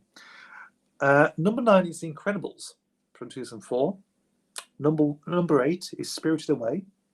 Number 7 is The Lion King. Number 6 is Shrek and Shrek 2. Number 5 is Family Guy. Number 4 is Toy Story and Toy Story 2. Number 3 is South Park. Number 2 is Tom and Jerry. And the number 1, The Simpsons. So there we go. So there's your top 10, of course, from that one. Then we've got the greatest comedy sketches of all time. So in number 10, we've got Good AIDS, Bad AIDS from Brass Eye. Number 9, Ted and Ralph Drinking Game, The Fast Show. Number 8 is Breakfast from Walk on Wise Show. Number 7, Acorn Antiques from Victoria Wood, as seen on TV. Number 6, Going for an English, Goodness Gracious Me. Number 4, Four Candles, The Two Ronnies. Number 4, Vicky Pollard, Swimming Pool, Little Britain. Number 3, Tubbs and Edward, Roadmen, The League of Gentlemen. Time Teasers, one based on the 1979 ident. Movie animation was done by DaVinci Resolve, and game to create the streaking and flashing. Okay, so that's what it's sort of primarily used for if you're trying to get the result, maybe. Who knows? So number 3 is Tubbs and Edward, Roadmen by The League of Gentlemen. Number 2 is Pet Shop / Dead Parrot by Monty Python's Flying Circus. And at number 1 is Lou and Andy, Swimming Pool, Little Britain. That's at number 1. You thought it'd be something totally different, a bit more better, but it isn't, unfortunately. So it's Little Britain again. That's not, that's number 4, number 1. Jesus Christ. Right. Oh, this is something good.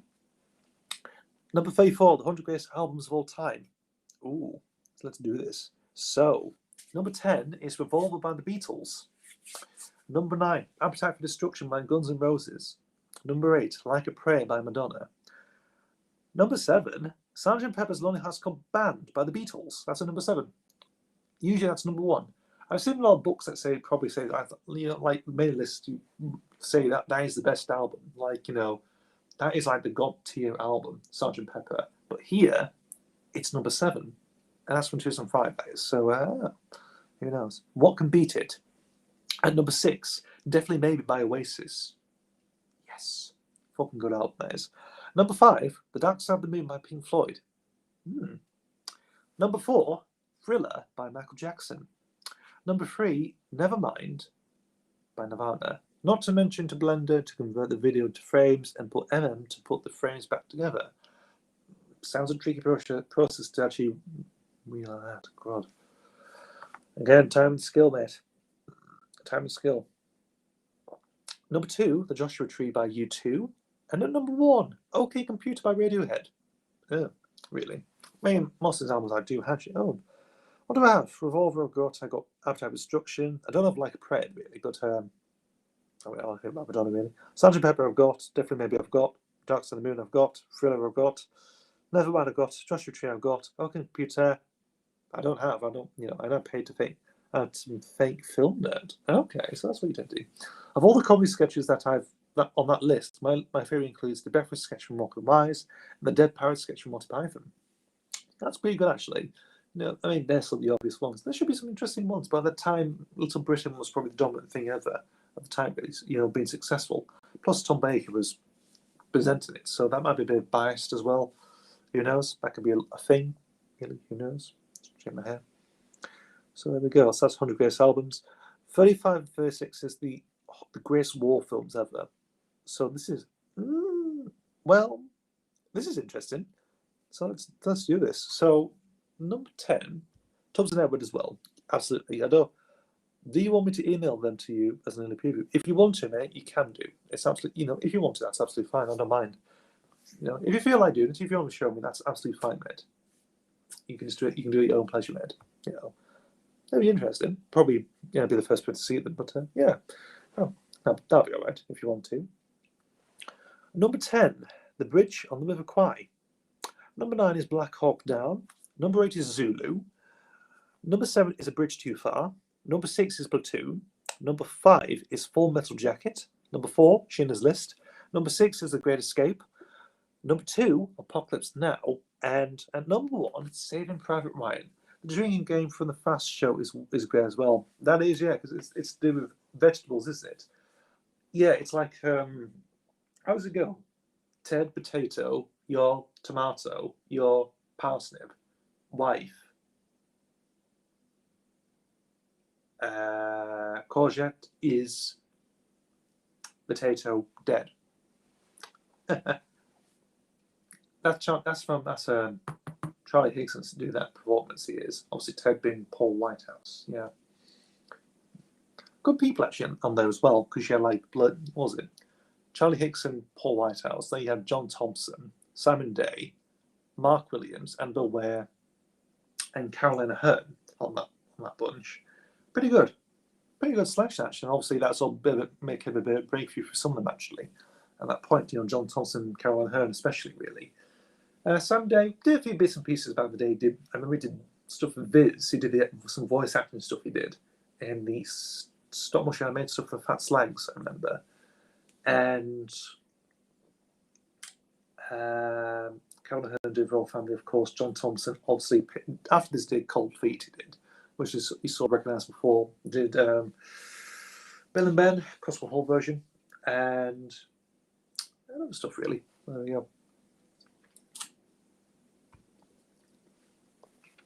Apparently, in 2005, the greatest war film ever, Saving Private Ryan. So there we go. Here we go. 50 greatest documentaries by Zoe Wanamaker. So we've got top 10 documentaries. So that's it. This will be something. So number 10, Faking It. Number 9, When We Were Kings. Number 8, Fahrenheit 9/11. Number 7, Life on Earth. Number 6, The Boy Whose Skin Fell Off. Now I'm interested to see what that was. Okay, he was born with no skin on his left leg. He finally died of skin cancer caused by EB. Okay. Because I remember seeing a documentary many years ago. I remember my parents watching it. But this sounds gross. This is bloody gross, this is. But I can probably... It sort of reminded me of this, actually. Involving a guy who... his girlfriend gave him a blowjob, but his penis and his foreskin ended getting ripped off because... when people have tongue piercings, that caused his foreskin and ripped it, and he had to go to surgery. And the stupid thing was on that one, because they didn't give it anesthetic, and he was awake. And he was awake and screaming to death, watching his surgeons or people trying to sew his foreskin back together while he was still awake. He wasn't anesthetic. He wasn't knocked out or anything. He was literally awake, lying awake on his bed, watching people sew his dick back together. That was horrible. And that's when it's when you walk and stuff while your parents are watching. It's not the best thing ever. I've seen. It's like when I come back from the pub sometimes. My parents are watching like some weird documentaries involving like the 80s porn industry or something with sex toys or something like that, and weird stuff. There could be some strange stuff. You come like they're watching about midnight or something. You think this is pretty good. That's pretty. Oh, I didn't know they actually did this whole thing. It's weird. It's strange. It is. It's like. Because I came to the pub one time, and they did watch about some do this underground, the porn industry in the 1980s, and they watched this guy. He's probably wearing like a fake curly wig and what, fake glasses, fake tash, whatever, probably mounted this poor woman, of course, this woman. But the thing is, his dick's not erect; it's flaccid, so it's not fully erect. It's not erect at all. And you think, oh yeah, it's like, and they actually point out, it's like, yeah, his dick's not erect, isn't it? And they do, and actually, it all comes in. It's like, yeah, and they actually, yeah, and this whole little zooming thing of it, of course, like the documentary does. like people, and like the narrator and everything else. Like, yeah, as you can see, people, you know, his penis is flaccid. It's not erect or anything. It's, you know, oh god, let's skip that. Sounds weird, but that's what I come back to sometimes when I live with my parents. You know, after the pub, after many pints, while they're watching them watch bizarre documentaries like at midnight. Good wholesome family fun. Tell me about it. Did they circumcise him or something? No, I think they. I'm not sure what they did really, but they did. They basically just like stitched his skin back together. Really, like, you know, put stitches in his foreskin because he got ripped because he got caught in, you know, his dick got caught in a tongue piercing. It just actually got caught. Really, it's like, I can probably tell you this is the embarrassing moment. I never really spoke about this really, but you know, when you got zippers on your jeans, those brass thing jeans, anything else really. I had a similar thing with that. It's like something about Mary Ben Stiller when he gets his dick stuck in his flyers. Similar thing happened to me. Oh, it was horrible. And I ended up. This is years ago. This was, and he ended up catching my foreskin and ended up ripping a bit, caused me a bleed. I found about it when I was sleeping. I felt like a horrible stinging pain, and I had blood in my hand, really. And I realized, and I looked out and looked over it. Like, my penis was a bit teared. Apparently, because you know, when I started using jeans, it sounds both funny and horrific at the same time. The thing was, I just felt like it was a stinging pain. Like, I felt like, you know, it's my pee burning or whatever. And obviously, felt over, got a bit of blood in my hand and whatnot.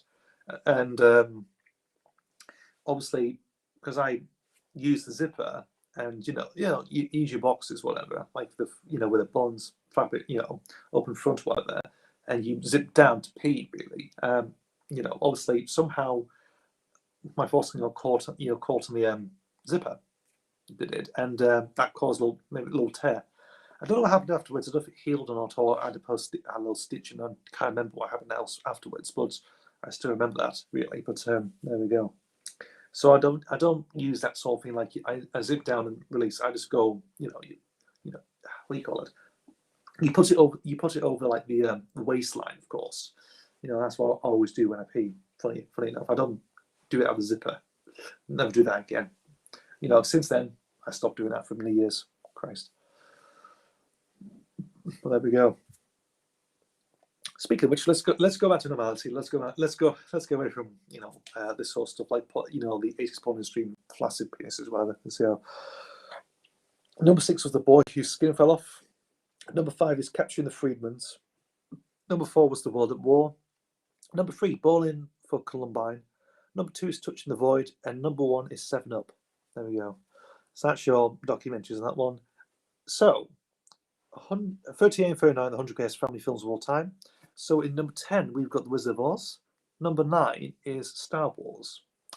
Number 8, Willy Wonka and the Chocolate Factory. Number 7, Back to the Future. Number 6, The Lion King. Number 5, Toy Story. Number 4, Pirates of the Caribbean, The Curse of the Black Pearl. Number 3, Mary Poppins. Number 2 is Shrek. And number 1 is E.T. the Extraterrestrial. So, and the next ones we've got are, so the 50 greatest comedy films. This is from 2006. So let's do this. So number 10, This Is Spinal Tap. Number 9, There Is Something About Mary. Number 8, Blazing Saddles. Number 7, American Pie. And number 6, Monty Python the Holy Grail. Number 5, South Park, Bigger, Longer and Uncut. Number 4, Austin Powers, International Man of Mystery. Number 3, Shaun of the Dead. Number 2 is Airplane. And number 1 is Monty Python's Life of Brian. So that's your comedy films from 2006. Number 41, Funny Moments. So what have we got? So in number 10, we've got The Mrs. Merton Show. Number 9 is George Bush. Number 8 is Dead Ringers. Number 7, Curb Your Enthusiasm. Number 6 is The 11 O'Clock Show, Ali G.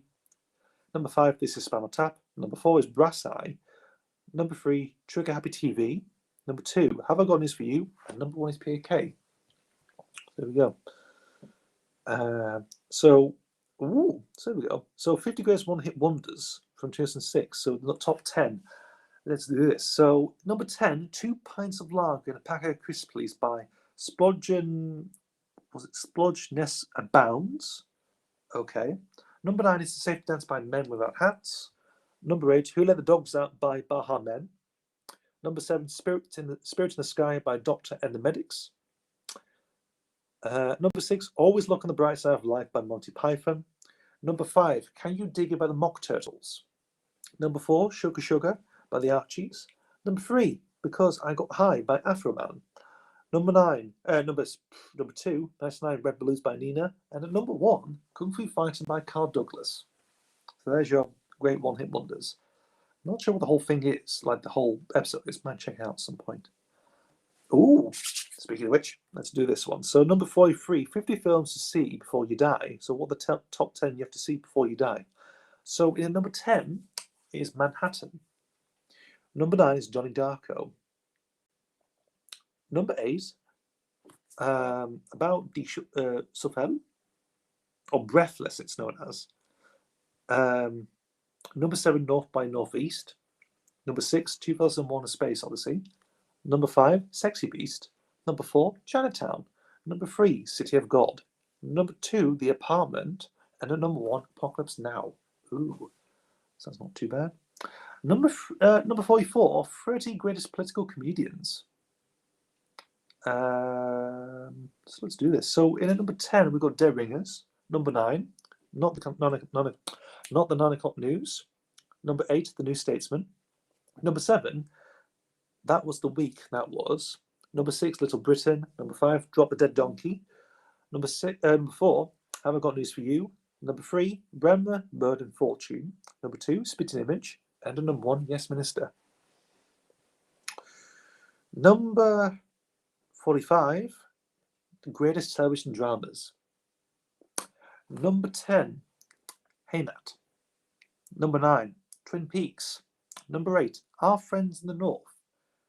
It's funny if you look at that now, actually. If you've ever seen that show, it's actually a big. It's on YouTube. All episodes on YouTube. It's about. They're quite long. It's like 2 hours long now. The episodes are. Came out in 1996 on the BBC, and it's to do with like 3 people from Newcastle, really. And it's got Chris Eccleston, Daniel Craig, and Mark Strong. You know, before they were all. Well, Eccleston played a few bits and pieces here and there before, but it's got Daniel Craig and Mark Strong in as well. And it focuses on the different years, of course. I think the first episode's from 1964, and it goes up to 1995. But it's like sporadically different years, I think. I think there's some episodes like, you know, they're in I think it's like 1979, and you don't see them until like 1984, 87, and I think 95 is the next one, I think. But it's like 9 episodes it is. Pretty interesting, actually. You know, it's like a time capsule type thing, but focuses on like Christopher Eccleston. It's more like Christopher Eccleston's character Nicky. You got Geordie, played by Daniel Craig, and I think you got what's Mark Strong's character? I forgot really, but it's interesting, really. Good soundtrack as well. They end up with a good song from that period as well, which is nice. Like I think in the episode for 84, speaking of not the kind of news, I've got 2 of the 3 Van albums the BBC released in the early 80s, the time the show was broadcast. I do as well. I think on the last album I do.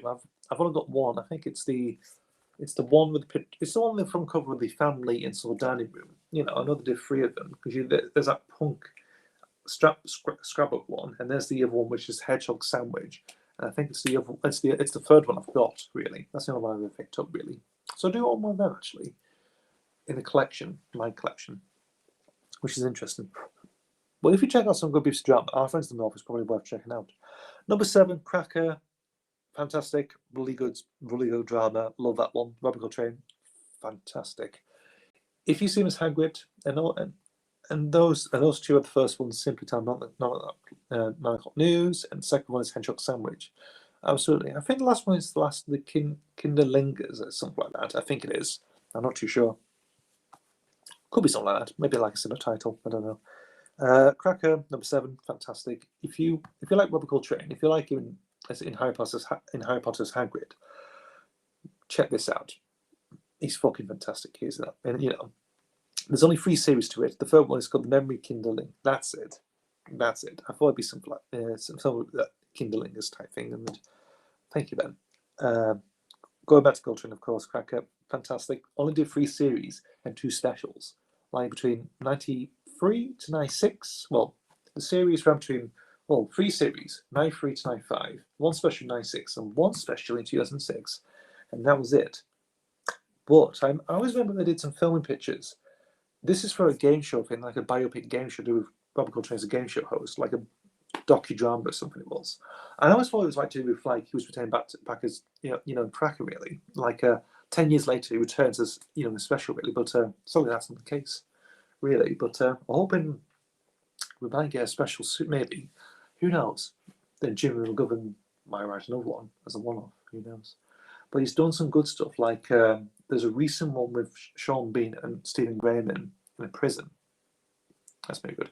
It was issued as a double album, with the second disc being a recording of a live show titled "Not the Night Blues," not in front of the audience. Okay, I never knew that one actually, so I never knew that. But probably worth checking out again. So going back to this top 10, of course. So Cracker's number 7. Number 6 is The West Wing. Number 5, Kathy Go Home. Number 4 is The Singing Detective. Number 3, Edge of Darkness.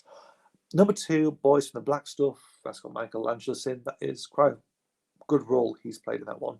Fantastic. And that is number 2, so it's definitely worth that. Julie Waters in it as well, actually. So yeah, but that is pretty bleak. That is, but it's a really good one.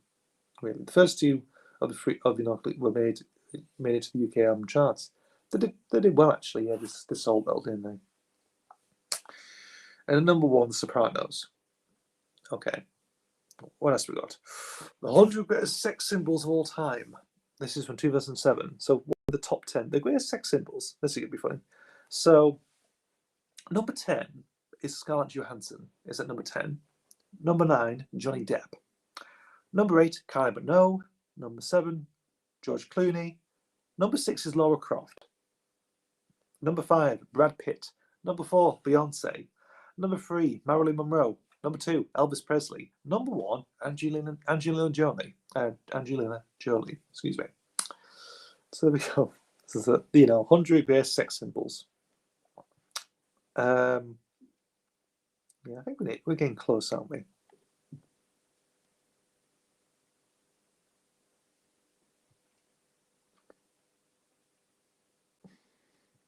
I think, yeah, we're getting close soon. So we're getting close to the end of the source stuff. Yeah, not too bad. Let's do this. So, greatest stand-up comedians. Number 10, Ross Noble. Number 9 is Chris Rock. Number 8, Victoria Wood. Number 7, Bill Bailey. Number 6 is Bill Hicks. Number 5, Harry Hill. Number 4, Richard Pryor. Number 3, Eddie Izzard. Number 2, PK. Number 1, Billy Connolly. The world's greatest comedy characters. Ooh, let's do this. So, number 10, Tim Bisley from Spaced. Number 9, Norman Fletcher Stanley Stanley Fletcher from Porridge. Number 8, Papa Lazarou from The League of Gentlemen. Number 7, Adina Monsoon from Absolutely Fabulous. Number 6 is Ali G, the 11 o'clock show and the Ali G show.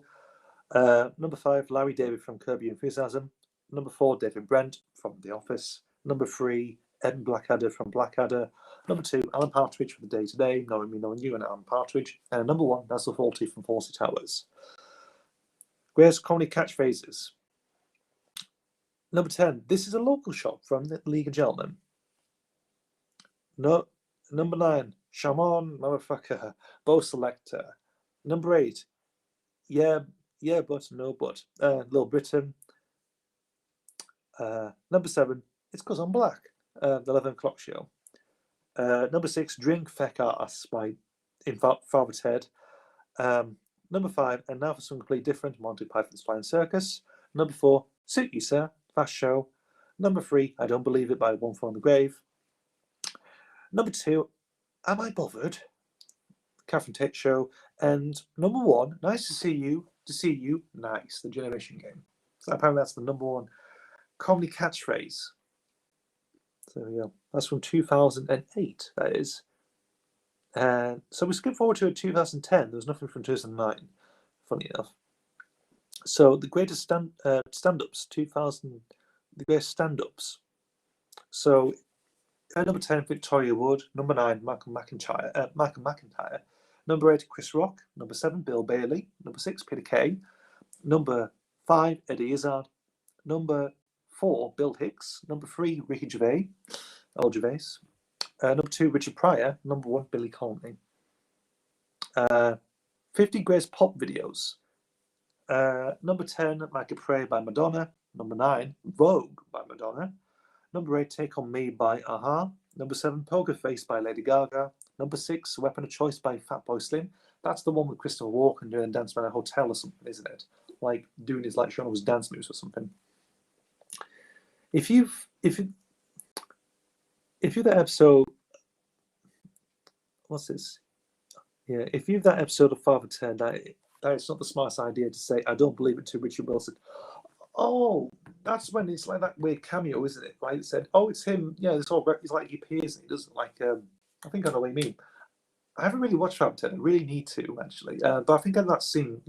I've seen little bits and pieces like infamous scenes. Really, it's like Father Nutt with Graham Norton's Father Nutt screaming his head off in a cave system. The whole thing of are you racist, Father? Like thinks it's funny being a Chinese man or something, and that one thing as well, and the thing, and also Billy Dougal Maguire's, with a TV screen up against his face saying, Dougal Maguire, Tapple of Paps, and that sort of thing. Included an album by Morecambe Wise called Mr. Morecambe Meets Mr. Wise, an album by Tony Hancock called Pieces of Hancock, and another Monty Python record by Monty Python. Okay. So, going back to this, of course, pop videos, of course, Weapon of Choice by Fatboy Slim. Number 5, Single Ladies, Put a Ring on It by Beyonce. Number 4, Virtual Insanity by Jamiroquai. I can't pronounce that properly. I hear you're a racist now, Father. Yes, Christ, that's still funny. It's but it's still, there's still reference, they still commented, don't they? Number 3 is Rock DJ by Robbie Williams. Number 2 is Toxic by Britney Spears. And number 1, Thriller by Michael Jackson. So the Welcome Moments of All Time by Bon Water. There's no list actually on this one, so it's missing. The 50 greatest plastic surgery shockers. Nothing really, but we have a top 3. There's a top 3 on here. All the rest are missing. That's not by Tom Allen, if you remember. How did that gobshite kill the television? Oh, okay, that's hilarious. Number 3, Michael Jackson. Number 2 is Pete Burns, and number 1 is Hang Mikyo. Okay. Oh, now I've seen this one. I remember this one back in the day. The 100 Greatest Toys by which Jonathan Ross presents. I remember this. I remember seeing this live on television when it first came out, so I do remember this. So let's do this. So number 10 is the Game Boy. Yes, I did have a Game Boy actually. I had Game Boy Color and Game Boy Advance. I did. That's interesting. Number 9, Trivial Pursuit. I've got Trivial Pursuit, but it's from 1995. That's a funny thing. Me and a mate of mine, one of my subscribers actually on the channel, we were doing something, and we thought, we'll do Trivial Pursuit. We were sort of doing the questions, or me reading the questions, and it got a bit weird. It's like, very confusing questions. I looked at it like, when did this come out? 1995 it came out, so there was some lot of stuff we didn't know about really, but it was, so we're never going to play that again, so that's one thing. Number 8, Scalextrics. I used to have Scalextrics back in the day. Number 7 is Scrabble. Probably played Scrabble a couple of times, not as much. I never had it in the house really, so there we go. Number 6, PlayStation consoles. I only had a PSP, PlayStation Portable, and a PlayStation 2 back in the day. Number 5 is Nintendo consoles. Number 4 is the Wii. Number 3, Dungeons and Dragons. Number 2 is Monopoly, and number 1, Lego. So there we go. Then we got Funniest Moments from 2010. It's done by Matt Berry. So number 10, Wrong Winner Readout from Austria's Next Top Model. Number 9, Eruptions in, if I can pronounce that right, Elijah Fale Okla. Don't know what the hell that is. Number 8, Anne Whitaker on Street Come Dancing. Number 7, Wayne Bruni's Threesome with Helen Wood and Jennifer Thompson. Number 6, Mary Bell Puts a Cat in a Wheelie Bin. Number 5, Gillian McKee on Iron Slave to Get Me Out of Here. They used to show 100 Greatest Toys Christmas. They probably still do, actually. It's on YouTube anyway. But I remember when it first came. I think it came out before around Christmas time anyway, which I remember seeing for the first time. Good, actually. Obviously, they probably still do actually think like, what can we put on? Oh, we'll put this on actually. So like, it gives a little indication what the best toys are really. Well, times change really, but we'll see. Oh, good. Excuse me. Number 4, Parasite Donkey in Russia. Number 3, Bigot Gate. I remember, oh yeah, Gordon Brown calling someone woman a bigot. I remember that. Yeah, I'm going now. See you next week. See you, Ben. Best of luck. And I'll see you whenever, mate. Okay. It's a Christmas tradition along with James May's toy programs. God, yes, I remember that. Yeah, I remember the way it did those. Number 2, Julian Cook's Lycra Suit Splits. And number 1 is Paul the Octopus. Okay. There's another one called Wedding Shockers. That's missing. And what's this one? 100 Best Gadgets. What are the best gadgets of all time? So number 10 is iPad. Number 9 is an Apple peeler. Number 8 is a pen. Number 7, home phone. Number 6, laptop. Number 5, typewriter. Number 4 is television. Number 3 is an iPod. Number 2, wristwatch. And number 1, lighter. Funny enough, that's number 1. The best gadget of all time, according to people from 2011, is a bloody lighter. I guess the old chain smokers from Channel 4, I would say. So, here we go. 30 greatest comedy shows. This is from 2012. What have we got? Judging by all these, these are all Channel 4 shows. So let's go through these. So, number 10, The Ali G Show. That's number 10. Number 9, Phoenix Nights. Number 8, Brass Eye. Number 7 is Green Wing. Number 6 is Spaced. Number 5, The In-Betweeners. Number 4, Black Books. Number 3, The IT Crowd. Number 2, Peep Show. And number 1, Father Ted. So these are basically all, Channel 4 stuff, really. So there we go. Funniest moments in 2012, that's missing. Number 5, the funniest moments in 2013. God, let's have a look. Right, let's do this. So number 10 is The Birth of Prince George. Number 9, Kanye West. Number 8, Miley Cyrus at the MTV Video Music Awards with Robin Thicke. I remember that. Number 7, Michael Douglas blames his throat cancer on oral sex. Number 6, Russell Brand's acceptance speech at the GQ Men's Awards of the Year. Number 5, Direction's Rage Twitter war on GQ. Number 4 is Dogging Tales. Number 3 is the horse meat scandal, which is from Tesco, which I remember from that. Number 2 is Miley Cyrus's video for Wrecking Ball. And number 1, the Harlem Shake. I do remember those back in the day. Christ. I was 16. I think I was about 16 when I was looking at this sort of stuff. Christ almighty. Fuck me, I feel old. Christ. That seems a long time ago. That is 8 years ago. Fucking hell. So number 6, 14 moments, funniest moments in 2014 is missing. And the final one, this is from 2015. We've reached the end now. Britain's best love sitcoms. So number 10 is Mrs. Brown's Boys. Number 9, Men Behaving Badly. Number 8, Open All Hours. Number 7, Vicar of Dibley. Number 6, Father Ted. Number 5, Porridge. Number 4, Warm Foot in the Grave. Number 3, Blackadder. Number 2, Fawlty Towers. And number 1, Only Fools and Horses. And there we go. That's presented by Tamsin Greig, actually. So there we go. And that's all there is on that top 10 stuff. So there we go. Managed to make it through it all the way through, but there we go.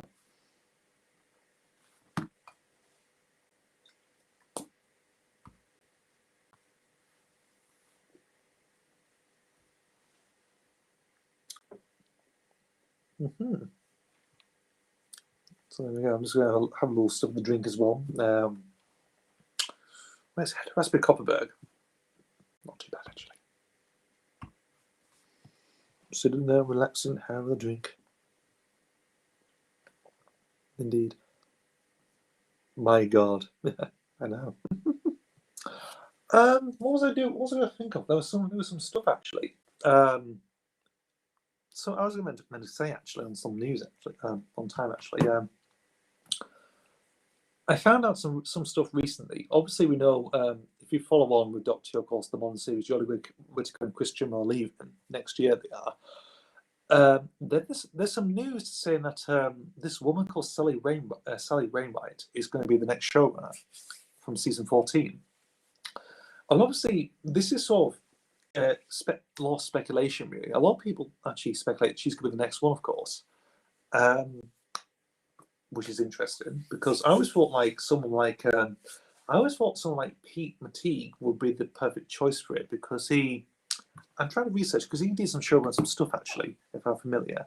Obviously, he's worked on the he's invested with the classic Blu-rays at the minute. He does a lot of interesting stuff. He does but he's done quite a few bits and pieces. He has. If I can find it all, he's done quite a few bits and pieces. Let me have a look. Because I thought it'd be an interesting show. So he's done, obviously he's worked on stuff like how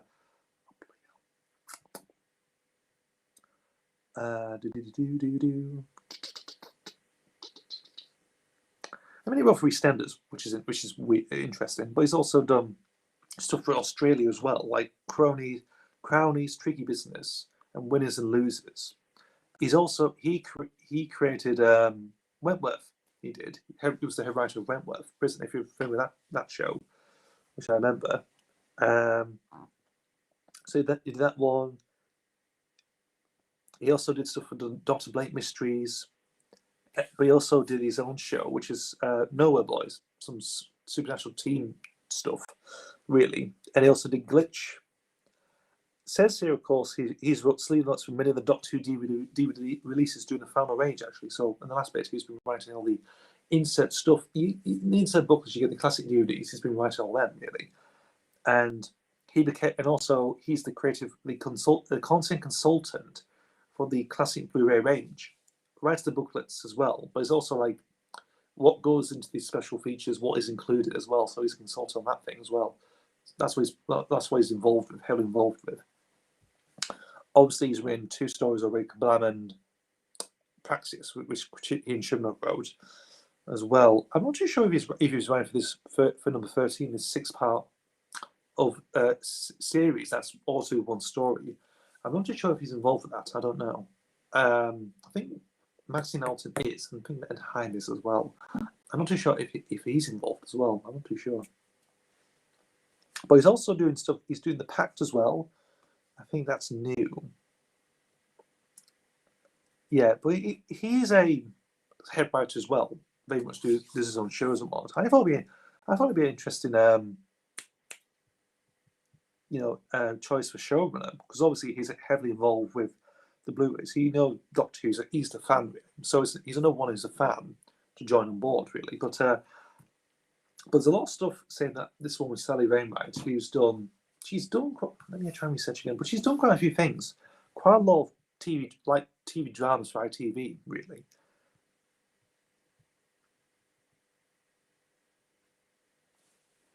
And it's something that's been interesting and bizarre, really. Obviously, there'll be news coming out of it, that sort of thing.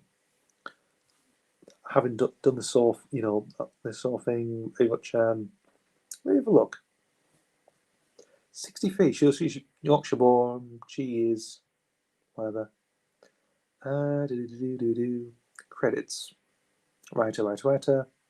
She's written quite a few. Actually, she's written quite a few interesting things. She has. She did Emmerdale. She's done Children's Ward. Children's Ward, I think that was to do with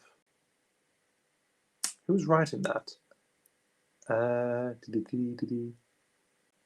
I'm pretty sure some people have actually written it beforehand. Look, depends on the episodes. Let me have a look. Children's Ward. Doesn't really say actually, but unless someone, it's like Paul Cornell, maybe Paul Abbott's done that. Crow Street Revelations. That's the one. Russell Davis show. She's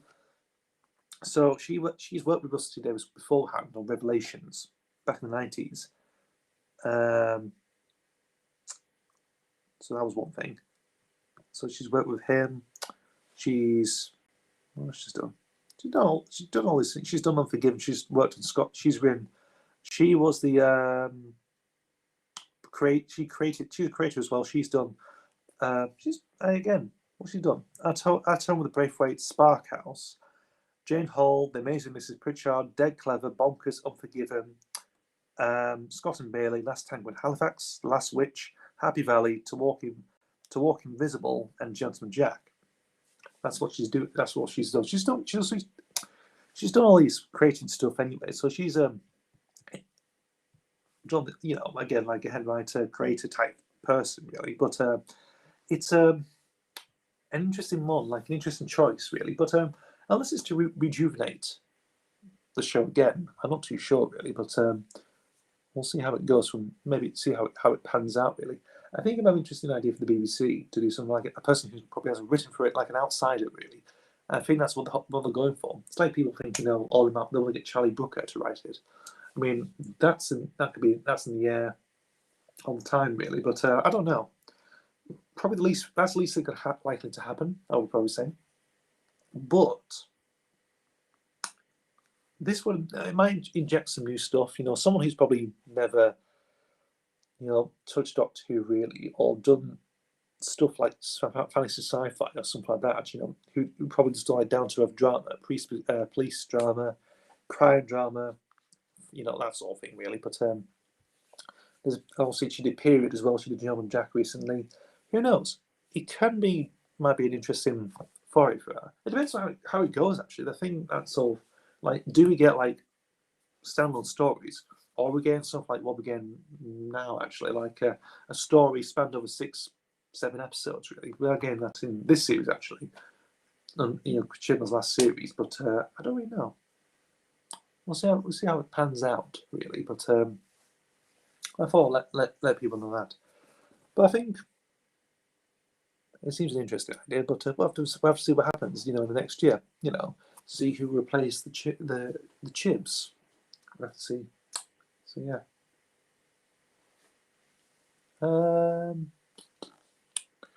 What time are we now? I feel like I can probably stay till about half an hour, maybe 10:30. I can end the stream. See how we do. Probably done for about 2 hours already. So yeah.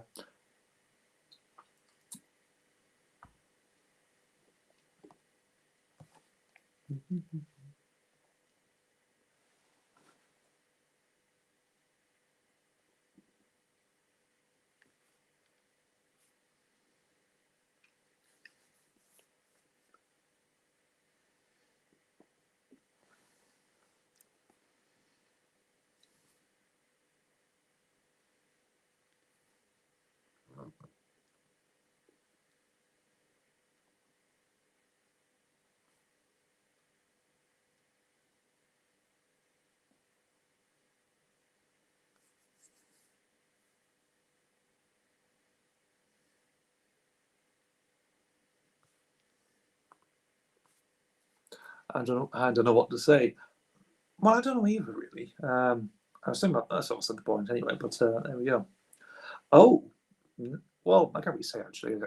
So I'm still working on this What If show. Really, I've done the first 4, but I'm stumped on bloody episode 5 and episode 6. 7, I'm all right. I've got that sorted out, and 8 is going to be an interesting one. 13 episodes, but it's going to be an interesting one. Something interesting really on that one, and it's like would they actually done that really? But I could probably work it out or something like that. Who knows? Something interesting. So episodes 1, first 4 I've done. They're all sorted out. 5, I'm struggling to find content material for this one. That's tough. I have to really see about that. But it's quite tough. 6 is an interesting one because it's actually not my idea really. It's someone else's idea, but I'm sort of expanding on it a little bit really, rejiggering a little bit, but it's created someone else really. Episode 6 I've sorted out, and that's all planned out really. Something interesting about that one. 8. I thought this for quite a bit actually, maybe a couple of times. I read a book recently. Well, reading halfway through a novel. I am, and it's really given me some ideas about where this, why has that never been used actually, and obviously could it have been used for television?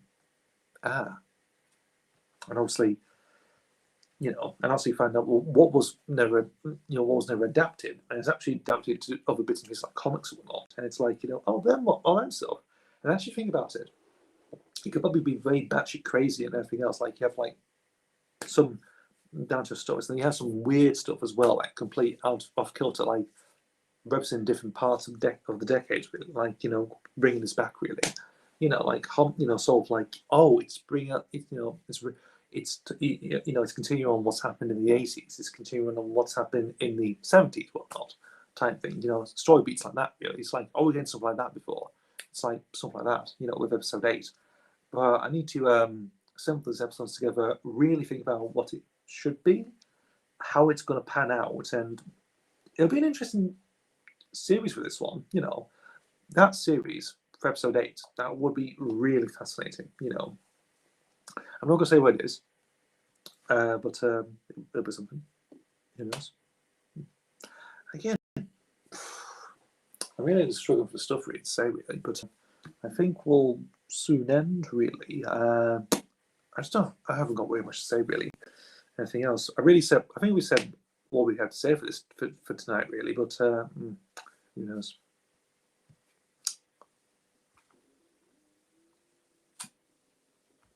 We were talking about the 100 greatest stuff on Channel 4. I was reading the highlight, also, and other bits and pieces.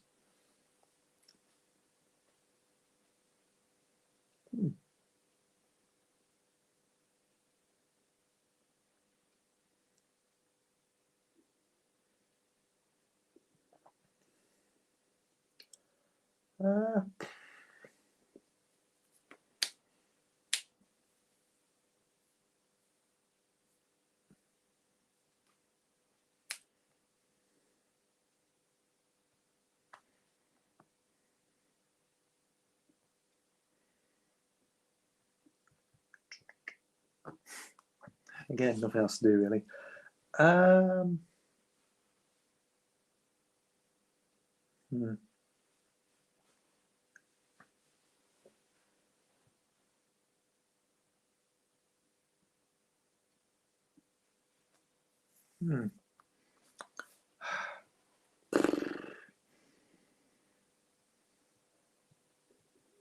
Yeah, nothing to do. I'll tell you what. Yeah, give you a couple of minutes. I'm brewing up. All right, okay. It depends on what we're going to say, though. That's the thing. What is there to say? Anything else to do?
I'm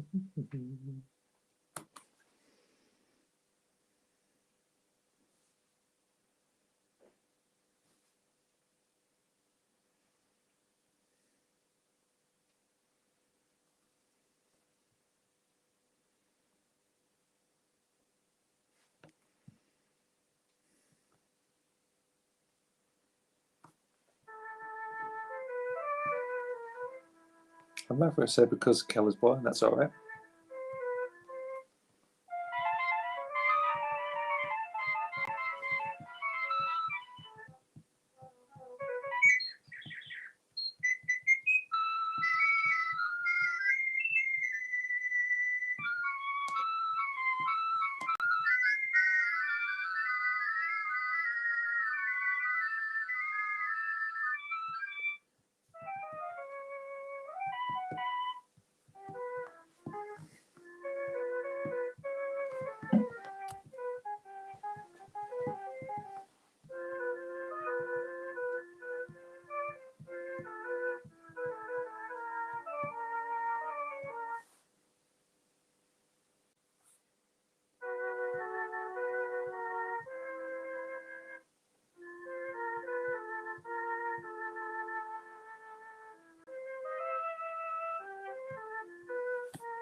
I see. Okay. I'll do that again. Okay.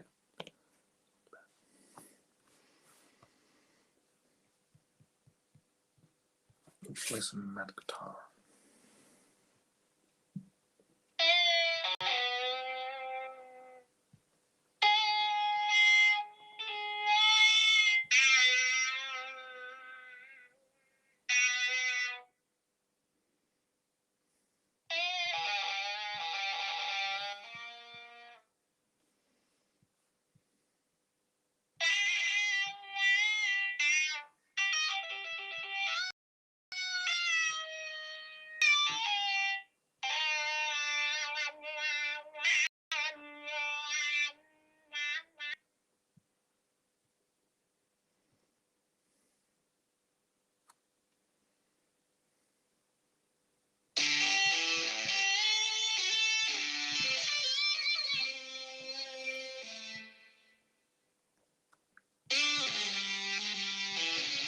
You're back, sir? Just testing some guitar work.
There we go.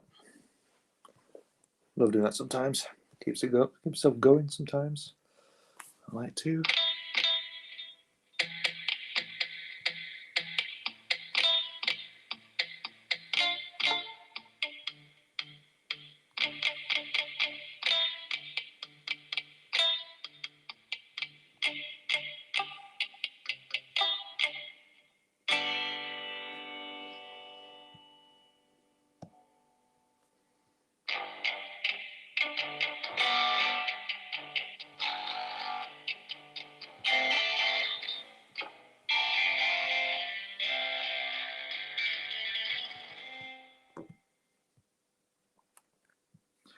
Oh, I always use this app anyway.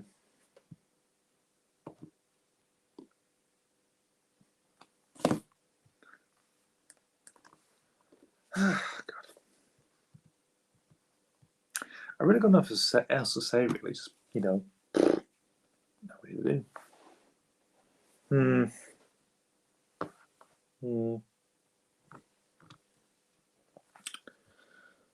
know what? I think we might call it a night. I think. Nothing else to do, nothing to say. I think we've done everything we can, actually. Yeah, I might end the stream, actually. But it was nice, pleasant, it was. And yeah, it was nice to have a bit of an interesting time. Check out this 100 Grace live on Channel 4, really. But we will return for next week as well. Next, probably the same time, same day, Wednesday. And yeah, it'll be good. So thank you, David and Phil, a lot for joining me, and everyone else, really. So yeah, made it. Ben Freeman, made it 51, absolutely. So yeah, I'll see you whenever. Good night, sir. I'll see you next week. Night. Wish you all the best.